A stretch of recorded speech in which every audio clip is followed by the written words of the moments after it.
yarinyar nan. Ya za a rena mana Yau in ne bata fito bai mun mata rashin shine yau a ce tana guda gobe a ce tana amai wallahi ba isa ba kai. Ina yayanka take. Tambayar ka muke ina budurwan mu. Ba ta samu yawan fitowa ba. Kamar ya ba za ta samu mu je gidan mu je. A ku dakata. Ba ta da lafiya. Kamar ya ba ta jin daɗi. Me yake damunta? Kaga cikin ta na ciwo, bayan ta na ciwo, kanta na ciwo. Kai a takaice mun dauke ta gurungun mun kai ta asibiti amma an kasa gano me ke damunta. Dantsa.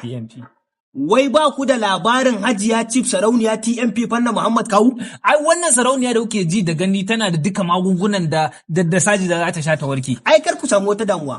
Zo mu tafi kawai mu je wurin ɗaya budurwar tamu. Kai ku dakata. Me faru? Ya za ku tafi ku faɗa mana inda take sai da maganin ba. Ai wannan sarauniya ta halarci taron bikin baje kolin magungunan gargajiya na duniya. Ai yanzu haka tana rumfa mai lamba 7 a dalar gyaɗa filin ɗanta ta kusa da kasuwar Hajikam a garin Kanan Dabo. Kawai ku je ware. Assalamu alaikum. Yau ƴan halak dama ku nake ta nema. Me faru ta mutu ne? Ta mutu kuma? Ai tana nan lafiya ya ƙaru. To madalla, a kira mana ita. Ai wato Allah ya saka. Mun ji daɗin wannan wuri da kuka nuna mana.